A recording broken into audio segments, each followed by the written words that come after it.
The crack of my daughter's hand across my face echoed through the cathedral like a gunshot.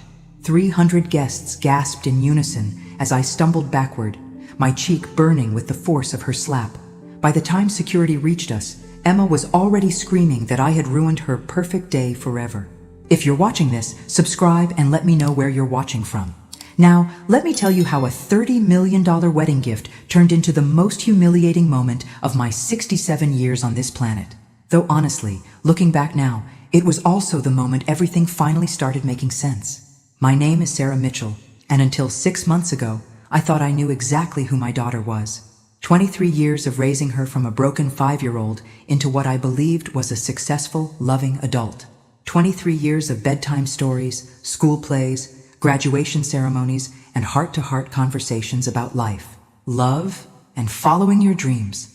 I should have known something was wrong when Emma refused to discuss the wedding budget. "Don't worry about money, Mom," she'd said, waving her hand dismissively during one of our planning sessions. "Derek's family is handling everything." Derek Blackwood, her fiancé of 8 months, came from old Virginia money. His father, James, owned a chain of luxury hotels across the East Coast, and Emma had made sure I knew it from day one. But I wanted to contribute something meaningful. Mitchell Industries, the tech company I'd built from nothing over the past 30 years, was finally ready for its next generation. The patents alone were worth over $40 million, and I'd always planned to bring Emma into the business eventually. The wedding seemed like the perfect opportunity. I arranged to meet her at our usual coffee shop downtown, the little place where we'd celebrated her college acceptance, her first job, and her engagement. I brought the legal documents with me, neatly organized in a leather portfolio that had seen me through countless business meetings. "Emma, sweetheart," I said, sliding the folder across the marble table between us. "I wanted to give you something special for your wedding, something that would set you up for life." She opened it with mild curiosity, her perfectly manicured nails tapping against the leather as she scanned the papers. I watched her expression change from confusion to surprise, to something that looked almost like disgust. "What is this?" she asked, though I could tell she understood perfectly. "It's a 45% ownership stake in Mitchell Industries," I explained, unable to keep the pride from my voice. "I'm keeping 51% for operational control, but this makes you the second largest shareholder. The quarterly dividends alone will give you financial security for the rest of your life. And when I retire, I don't want it." The words came out flat and cold. I blinked, certain I'd misheard. "You don't want what?" "This." Emma pushed the portfolio back toward me with 2 fingers, like it was contaminated. "I don't want to be tied down to some boring business I know nothing about. I don't want quarterly meetings and dividend reports and all that corporate nonsense." The coffee shop seemed to grow quieter around us. I could hear the espresso machine hissing in the background, the low murmur of other conversations, the sound of my own heart beating just a little too fast. "Emma, this isn't just any business. It's our family's legacy. I built this company from nothing, working 18-hour days so you could have every opportunity. And I appreciate that, Mom. I really do." Her voice took on that patronizing tone she'd perfected over the years. "But I'm not you. I'm not cut out for the business world. It's just not who I am." I leaned forward, trying to understand. "Then what do you want? How can I help you start your life with Derek?" Emma's eyes lit up then, and for a moment she looked like the eager little girl I remembered.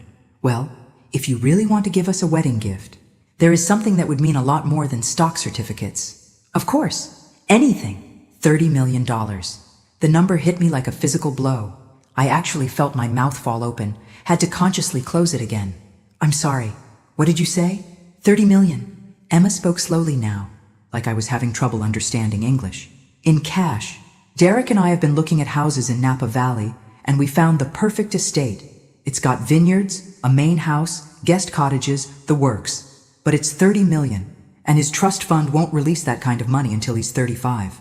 I stared at my daughter, this beautiful young woman I'd loved and supported through everything, trying to process what she was asking. "Emma, that's not a wedding gift. That's more money than most people see in a lifetime.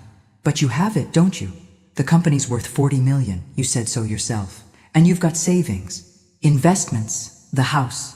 She waved her hand vaguely. "Besides, you're always saying you want to help me succeed. This is how you can do that."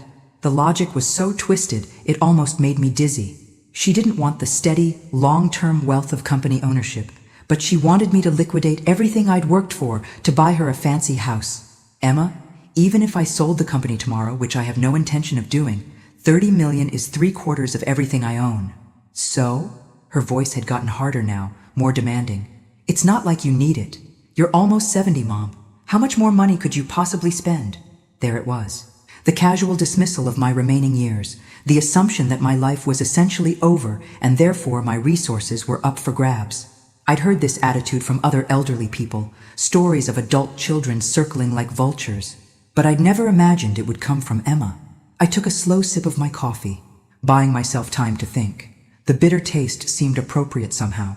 Emma, I love you more than life itself, but I can't give you $30 million in cash.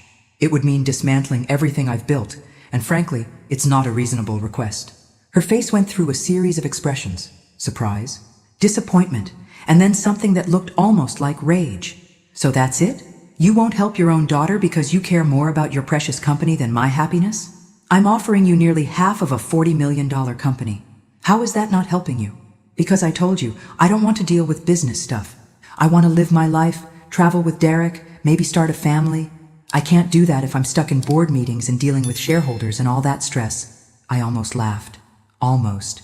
The idea that owning stock in a profitable company was somehow more stressful than managing a $30 million estate and vineyard was so absurd it took my breath away. But I could see Emma was serious, deadly serious. What does Derek think about all this? I asked, genuinely curious.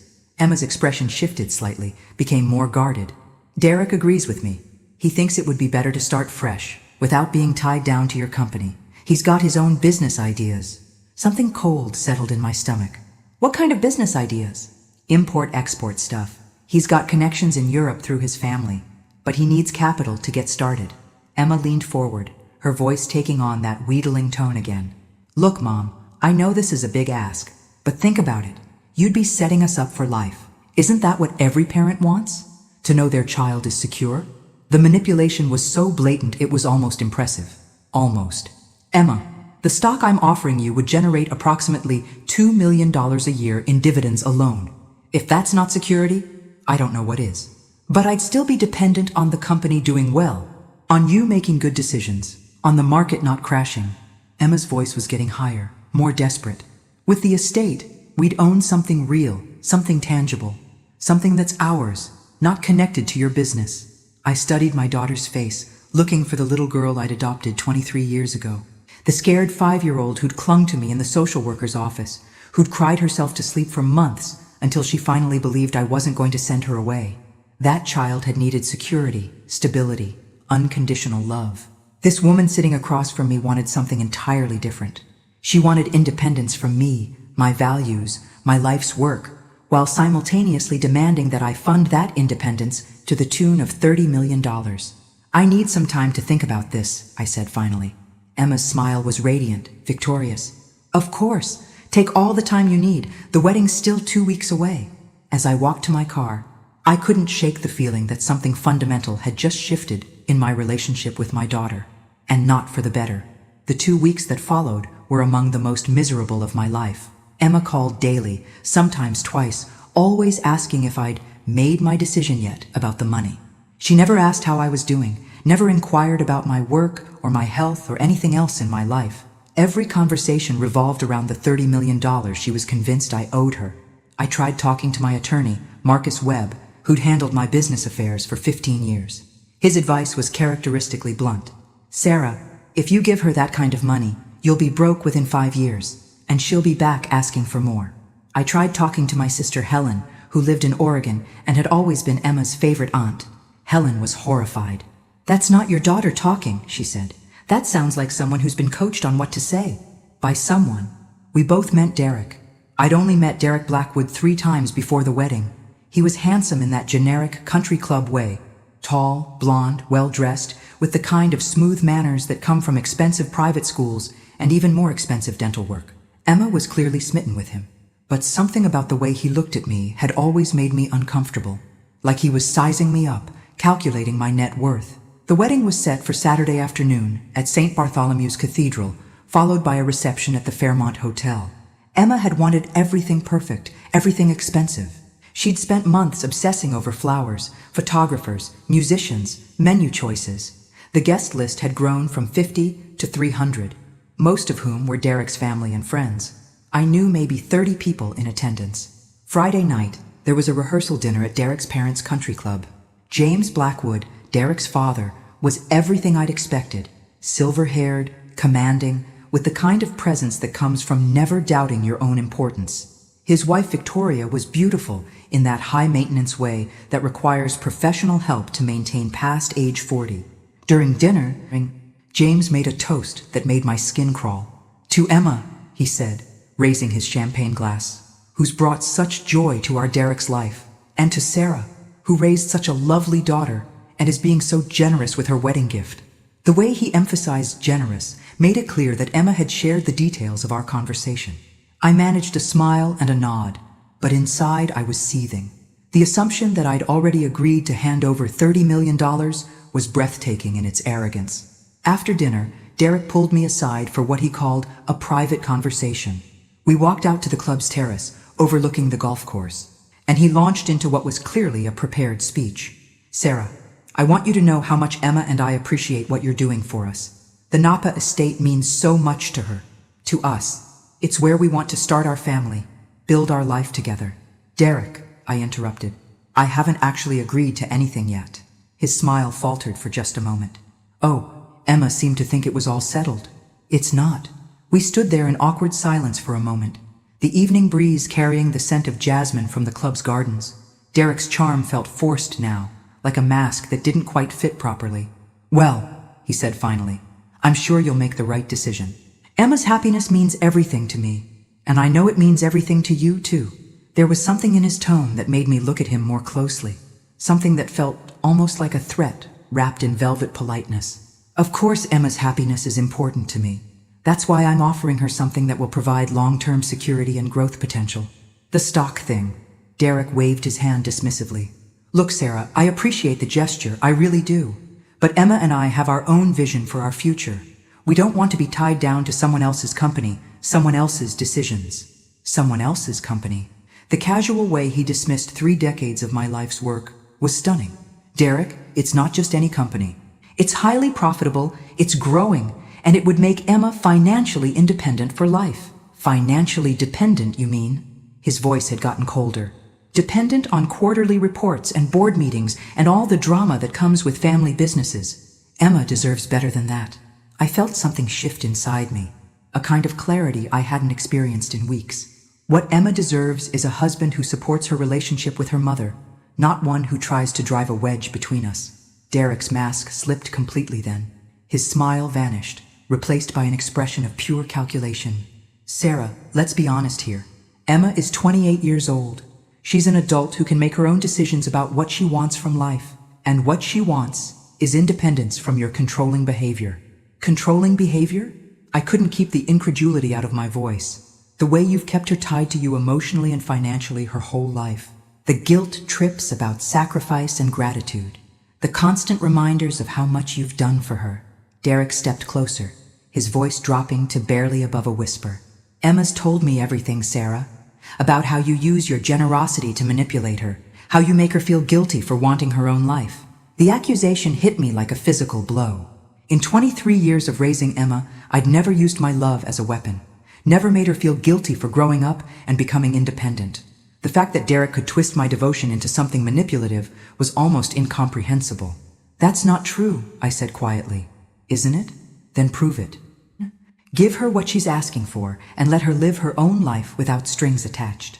I stared at this man who was about to become my son-in-law, this stranger who thought he could rewrite the history of my relationship with my daughter.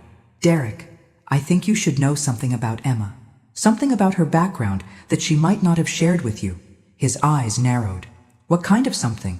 "Emma was adopted. She came to me when she was 5 years old after being removed from an abusive home. She'd been through things no child should ever experience." I watched Derek's face carefully as I spoke. "It took years of therapy, patience, and unconditional love to help her heal from that trauma. The idea that I would ever manipulate or control her is not just false, it's cruel." Derek's expression didn't change. "That's ancient history, Sarah. Emma's an adult now. She doesn't need to be defined by her childhood anymore. You're right, she doesn't. But she also doesn't need to be isolated from the people who love her. No one's isolating her. We're just asking for the financial freedom to build our own life together. Saturday morning arrived gray and drizzly, which seemed appropriate somehow. I woke up with a headache and a sense of impending doom that I couldn't shake. The ceremony was supposed to start at 2 o'clock. I arrived at the cathedral at 1:30, wearing the navy blue dress Emma had approved months earlier. The building was already nearly full, Derek's extended family and friends filling most of the pews. I took my seat in the front row on the bride's side and waited. Emma looked stunning in her wedding gown, a confection of silk and lace that had cost more than my first car. As she walked down the aisle on the arm of my brother Tom, who was giving her away in lieu of her late father, she looked radiant, happy, completely in love. The ceremony was beautiful, traditional, everything a wedding should be. I found myself tearing up as they exchanged vows, despite everything that had happened over the past 2 weeks. This was still my daughter, the little girl I'd raised and loved, promising to spend her life with the man she'd chosen. It was during the reception that everything fell apart. The cocktail hour went smoothly enough. I mingled with guests, accepted congratulations, made small talk with Derek's relatives. Emma and Derek were glowing, posing for photographs, accepting well wishes from their friends. Dinner was served at 7. The ballroom at the Fairmont was elegantly decorated with white roses and crystal, the tables set with the finest china and silver. I was seated at the head table between Emma's college roommate and one of Derek's groomsmen. It was during the toasts that Emma chose to make her move. After the best man's speech and the maid of honor's heartfelt tribute to their friendship, Emma stood up. She looked beautiful in the soft lighting, her wedding gown catching the light from the chandeliers overhead. "I want to thank everyone for being here tonight," she began, her voice carrying clearly through the ballroom. "Derek and I are so grateful for all the love and support you've shown us." She went on for a few minutes about gratitude and new beginnings and the importance of family. Standard wedding speech material.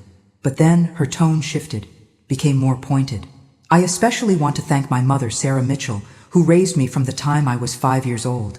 Polite applause rippled through the room.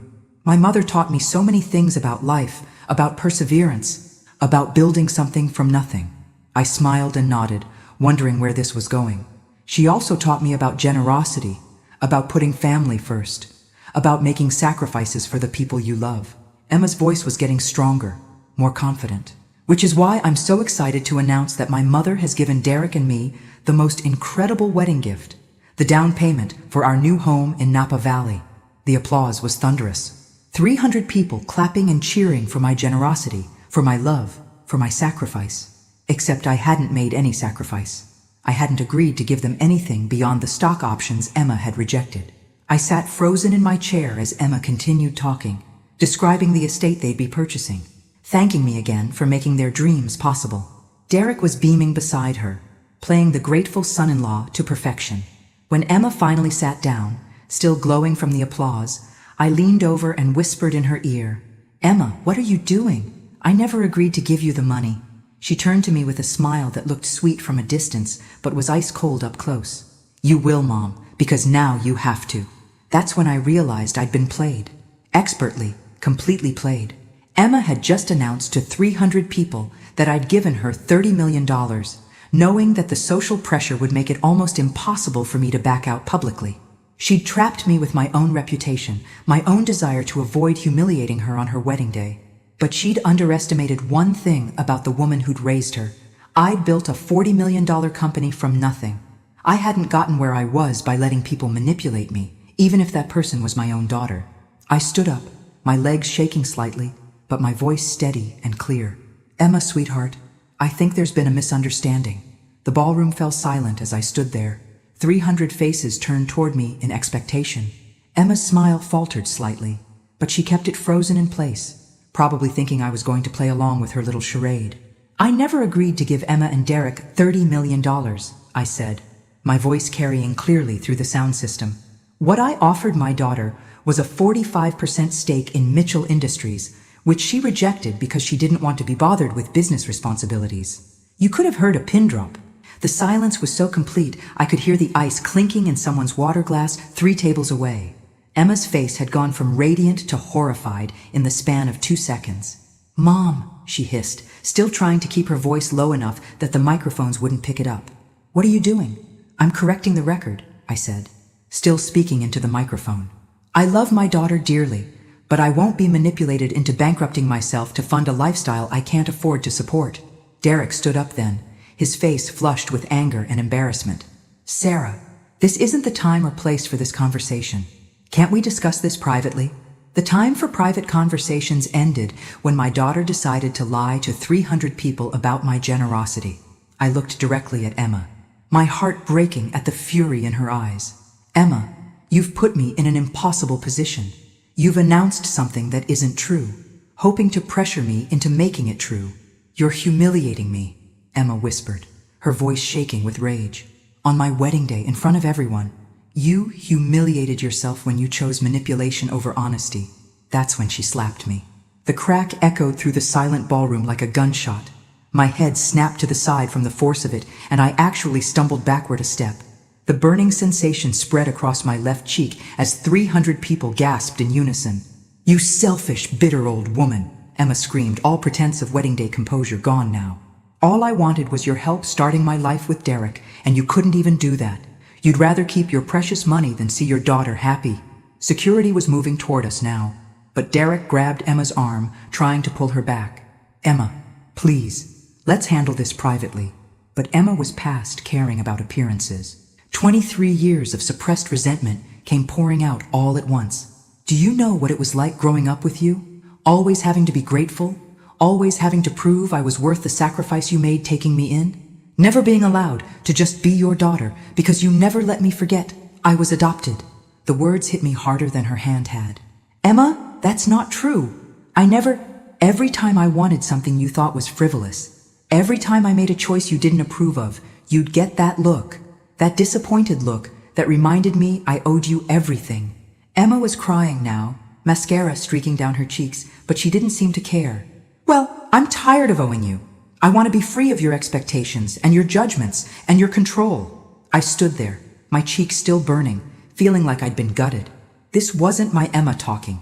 This couldn't be the little girl who used to crawl into my bed during thunderstorms, who brought me dandelions from the yard and called them flowers, who told me she loved me every night before I tucked her in.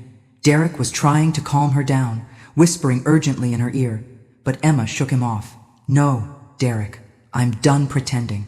I'm done being the grateful little orphan who has to earn her place in this family." Security finally reached us. 2 men in black suits who looked like they'd rather be anywhere else. The wedding coordinator was frantically gesturing from the sidelines, trying to figure out how to salvage what was left of the reception. "Ma'am," one of the security guards said gently, "we need you to come with us." For a moment, I thought he was talking to Emma. Then I realized he was looking at me. I was the one being escorted out, not the bride who'd just physically assaulted me in front of 300 witnesses. "Wait," I said, confusion making my voice sound smaller than I intended. "I'm not the one who—" "The family has requested that you leave," the guard said. Not unkindly, but firmly. "We can escort you out quietly, or we can make this more complicated. Your choice." The family. Derek's family. Of course. This was their event, their venue, their rules, and they wanted the problem removed as quickly and quietly as possible. I looked around the ballroom one more time. Some faces showed shock and sympathy, but most were carefully neutral, unwilling to take sides in such a public family drama. James Blackwood was already moving toward the microphone, no doubt preparing to smooth things over and get the party back on track. "Fine," I said, gathering what was left of my dignity. "I'll go." As security escorted me through the ballroom, I caught fragments of whispered conversations. Always knew there was something off about that relationship. Poor Emma, having to deal with that. Money changes people, doesn't it? By the time I reached my car, the story was already being rewritten. I was the villain, the controlling mother who'd tried to ruin her daughter's wedding rather than give her the financial support she deserved. Emma was the victim, the sweet bride whose special day had been destroyed by a bitter old woman's selfishness. I sat in the parking lot for 20 minutes, shaking from adrenaline and heartbreak. Then I drove home to my empty house and poured myself a very large glass of wine. It was 3 days before Emma called. "I think we need to talk," she said, her voice coldly professional. "No apology for the slap. No acknowledgement of how she'd humiliated me in public. Just that flat, businesslike tone. I think we do, I agreed. We met at the same coffee shop where this whole mess had started, though Emma looked different now. Harder, somehow. More distant. She was wearing the kind of expensive casual clothes that screamed money. Derek's money, I assumed. I want you to know I've spoken to a lawyer, Emma said without preamble. About my legal rights regarding your estate. I blinked. Your legal rights? As your adopted daughter, I'm entitled to inherit your assets when you die. But there are ways you could try to cut me out of your will, and I wanted to make sure I understood my options. The casual way she discussed my death, the assumption that my primary purpose in life was to serve as her future inheritance. It was breathtaking in its callousness. Emma, I'm 67 years old and in perfect health. I'm not planning to die anytime soon. But you will, eventually. And when you do, I want to make sure Derek and I are protected. Protected? From what? From the consequences of their own choices? From having to actually work for a living like the rest of us? Emma, I said carefully, I need to ask you something, and I want you to be honest with me. How long have you been planning this? Planning what? This whole thing? The wedding announcement? The public pressure? The manipulation? How long have you and Derek been working on this strategy? Emma's mask slipped just slightly. I don't know what you mean, but I could see it in her eyes. The calculation. The rehearsed innocence. This hadn't been a spontaneous emotional outburst. It had been planned, orchestrated, designed to force my hand. Let me tell you what I think happened, I said, settling back in my chair. Derek Blackwood isn't just some rich kid looking to buy a vineyard. He's got debts, or his family does. Or there's some financial pressure that requires immediate cash flow. $30 million in immediate cash flow. Emma's face went very still. You're being paranoid. Am I? Because I did some research after the wedding, Emma. Very interesting research. I pulled out my phone and opened the Notes app where I'd been documenting my findings. Did you know that Derek's father's hotel chain filed for bankruptcy protection 6 months ago? Right around the time Derek started dating you, in fact. That's impossible. The hotels are doing great. The hotels are hemorrhaging money, bad investments, over-leveraging, and a series of lawsuits from employees claiming wage theft. I scrolled through my notes. James Blackwood owes approximately $47 million to various creditors. The family's personal assets have been frozen pending the bankruptcy proceedings. Emma was staring at me now, her coffee forgotten. How did you find this out? I hired a private investigator. Same one I use for business due diligence. I set my phone down and leaned forward. Emma, Derek's family isn't rich anymore. They're broke. Worse than broke. They're on the verge of losing everything. That vineyard in Napa? That's not a romantic dream home. That's a business investment they need to flip quickly to generate cash. You're lying. I have documentation, financial records, court filings, news articles from the business journals. I studied my daughter's face, looking for any sign that she'd known the truth. The question is, did Derek tell you about his family's situation? Or are you finding out the same time I am? Emma's hands were shaking slightly as she reached for her coffee cup. Derek said, he said there were some temporary cash flow issues with the business, but that everything would work out once we got the estate. Once you got the estate, using my money. It's not like that. What is it like, Emma? Because from where I'm sitting, it looks like you fell in love with a con man who saw you as a pathway to $30 million in liquid assets. Emma stood up abruptly, her chair scraping against the floor. You're wrong. Derek loves me. He couldn't, but I could see the doubt creeping into her eyes. The little inconsistencies that had probably been nagging at her subconsciously were suddenly making sense in a new and terrible way. Emma, sit down. Please, we need to talk about this. She sat, but reluctantly, perching on the edge of her chair like she might flee at any moment. How much do you really know about Derek's background? I asked gently. His education, his work history, his previous relationships? I know enough. But her voice lacked conviction. Do you know where he went to college? Emma hesitated. European schools mostly. His family sent him abroad for a more worldly education. Do you know the names of these schools? Another hesitation. Not specifically, but do you know what he did for work before he met you? Family business stuff. Managing properties, handling investments. For a company that was already bankrupt? Emma's face crumpled then, the full weight of what I was telling her finally sinking in. Oh God, Sarah, what have I done? It was the first time she'd called me by my first name instead of Mom in over a year. I reached across the table and took Emma's hands, just like I used to when she was little and had nightmares. Tell me about the wedding planning, sweetheart. Who made most of the decisions about the venue, the cost, the guest list? Derek did, mostly.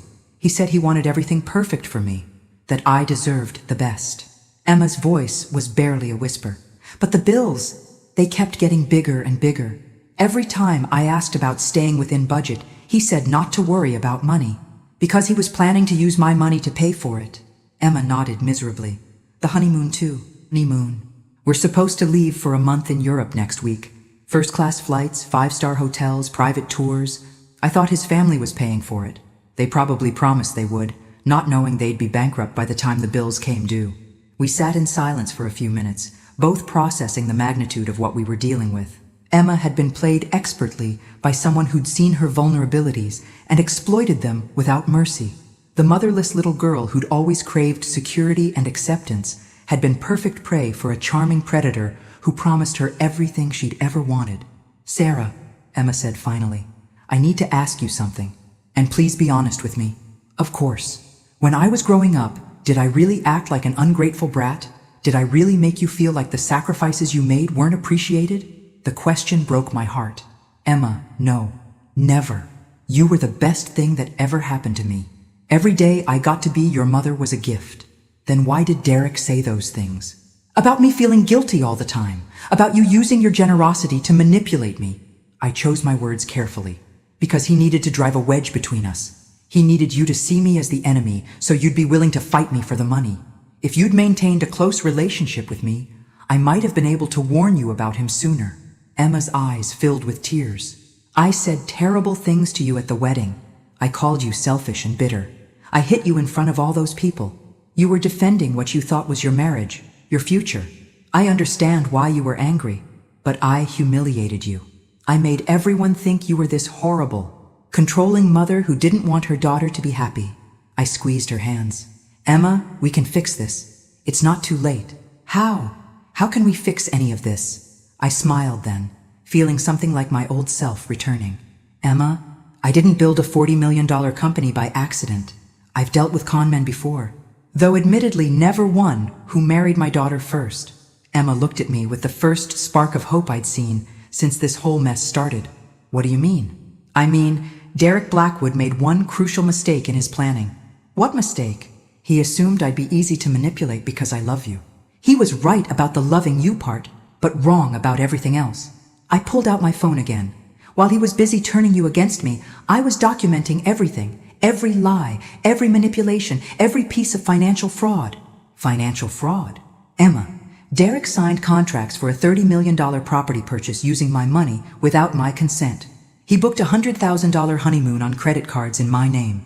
He's been telling creditors that his new mother-in-law is providing the capital to restart the family business. I scrolled through the evidence I'd been collecting. That's wire fraud, credit fraud, and probably a dozen other federal crimes. Emma's mouth fell open. You've been investigating him this whole time? The moment he made it clear he was more interested in my bank account than my daughter's happiness, yes. What are you going to do? I stood up, leaving money on the table for our coffee. Emma, what are we going to do? If you want to fix this, if you want to save yourself from whatever Derek was really planning, then I need you to trust me one more time. Emma stood too, her face pale but determined. What do you need me to do? I need you to go home and act normal, I said, as we walked out of the coffee shop. Don't let Derek know we've talked. Don't mention anything we've discussed. Can you do that? Emma nodded, though she looked terrified. How long do I have to pretend? Not long. Tomorrow morning at 9 o'clock, there's going to be a knock on your door. FBI Financial Crimes Unit, with warrants for Derek's arrest and seizure of all assets purchased with fraudulent funds. The FBI? Emma's voice squeaked. Sarah, how did you... I told you, Emma. I've been documenting everything. When someone commits federal crimes using forged financial documents, the FBI tends to take that seriously. I put my arm around her shoulders, the first physical contact we'd had since the slap heard round the ballroom. But here's what's going to happen. You're going to cooperate fully with their investigation. You're going to provide testimony about Derek's deception. And you're going to file for annulment based on fraud within the marriage. An annulment? Derek married you under false pretenses, using a false identity and false financial information. That makes the marriage legally void. We reached our cars, parked side by side in the lot. Emma, I need you to understand something. This is going to get ugly. Derek's going to blame you, probably claim you were part of the scheme. His family is going to try to destroy your reputation to save themselves. Emma's face went white. What if they succeed? They won't, because you're going to have the best legal team money can buy, and more importantly, you're going to have the truth on your side. I handed her a business card. This is Marcus Webb, my attorney. He's expecting your call tonight. He'll handle everything. What about you? What's going to happen to your reputation after all this comes out? I laughed. Actually laughed, for the first time in weeks. Emma, I'm 67 years old. I've built a successful company, raised a wonderful daughter, and survived more challenges than I care to count. My reputation can handle the truth. Emma was crying now, but they were different tears than before. Relief, maybe, or just the overwhelming emotion of realizing how close she'd come to destroying her life. I'm sorry, she whispered. I'm so sorry for everything I said, everything I did.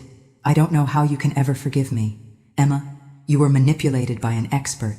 You responded the way any young woman in love would respond when someone she trusted told her that her mother was the problem. I pulled her into a hug, my daughter, my little girl who'd grown up but still needed her mom sometimes. Besides, you got one thing right at the wedding. What? You said you wanted to be free of my expectations and judgments. Well, here's your chance.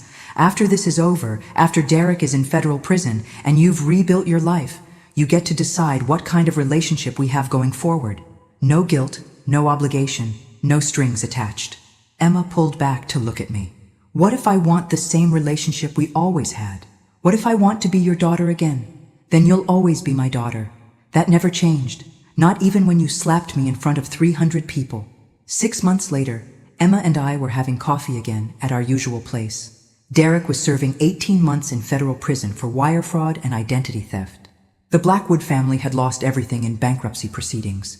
The vineyard had been sold at auction to pay creditors. Emma was working part-time at a non-profit while taking business classes at night. She'd decided she wanted to understand Mitchell Industries after all, wanted to be worthy of the legacy I'd offered her. I have something for you, I said, sliding a folder across the table. Emma opened it cautiously, probably having developed a healthy wariness of legal documents. Her eyes widened as she read. 51%? She asked. I'm ready to retire, I said simply. You're ready to take over. Besides, you've earned it. How have I earned it? I nearly destroyed everything we had. You survived, Derek Blackwood.